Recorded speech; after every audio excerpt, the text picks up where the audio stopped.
বাংলাদেশের অধিকাংশ মিডিয়া যে পক্ষপাতের দোষে চরমভাবে দুষ্ট তার চাক্ষুষ উদাহরণ হচ্ছে এরা এখনো শেখ আহমদুল্লাহকে ঠিকভাবে অ্যাপ্রিসিয়েট করতে পারছে না।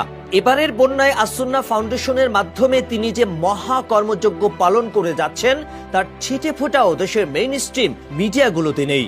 পরিমণি কতবার টয়লেটে গেলেন অথবা শাহবাগের 4টা ব্যানার নিয়ে 5টা সেকুলার দাঁড়িয়ে কি বলল সেগুলো নিয়ে মিডিয়াগুলো মুহুর্মুহু লাইভ করতে পারে, কিন্তু আসুন্নাহ ফাউন্ডেশন যে মাত্র একদিনে 20 কোটি টাকার তহবিল সংগ্রহ করেছে, তাদের বিকাশ নগদে 2 ঘন্টায় যে 3 লক্ষ ট্রানজ্যাকশন হয়েছে, এগুলো চোখে পড়ে না এক শ্রেণীর দিনকানা মিডিয়ার। এসব মিডিয়া যখন শাহবাগের 3 জন বামপন্থীর সমাবেশ নিয়ে ব্যস্ত, তখন শেখ আহমদুল্লাহ ট্রাক্টরে চড়ে ফেনীর দুর্গম বন্যা কবলিত এলাকা চষে বেড়াচ্ছেন। এই কাজটি যদি তার বদলে কোনো অভিনেত্রী কিংবা বাম রাজনীতিবিদ করত, তাহলে মিডিয়াগুলো ঠিকই হুমড়ি খেয়ে পড়ত। বাংলাদেশ স্বাধীন হয়েছে, কিন্তু সেকুলার মিডিয়ার বিমাতা সুলভ আচরণের কোনো পরিবর্তন হয়নি। ইনশাআল্লাহ আমরা 100 কোটি টাকার ত্রাণ কার্যক্রম পরিচালনা করব।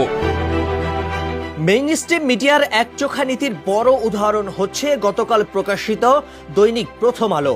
অয়ন চক্রবর্তী নামের একজন হিন্দু বন্যার জন্য পুজোর টাকা দান করেছে, তারা সেটা নিউজ করেছে, কিন্তু দানটা যে আসুন্নাহ আরএস লেদার বিডি, স্বল্প মূল্যে খাঁটি চামড়ার জুতার নিশ্চয়তা। দানটা যে আসুন্নাহ ফাউন্ডেশনে করেছে সেটা ইচ্ছাকৃতভাবেই এড়িয়ে গেছে, কারণ একজন হিন্দু আসুন্নাহর মতো ইসলামী প্রতিষ্ঠানকে বিশ্বাস করে পুজোর টাকা দান করেছে। এই সংবাদ প্রচার করলে প্রথম আলোর জাত চলে যাবে। এর একটাই কারণ, আসুন্নাহ ইসলামী প্রতিষ্ঠান, শেখ আহমদুল্লাহ একজন হুজুর, আর প্রথম আলো একটি এলিট পত্রিকা। হুজুরের নিউজ করলে তাদের জাত চলে যাবে, কিন্তু যে বিদ্যানন্দ পানির ওপর দাঁড়িয়ে থাকা অলৌকিক কুকুরকে বিস্কুট খাওয়ায়, যাদের হাত ধরে একে মজিদ চাচা বিভিন্ন রূপে ধরা দেয়, তাদের নিয়ে মিডিয়ার মাতামাতির যেন শেষ নেই।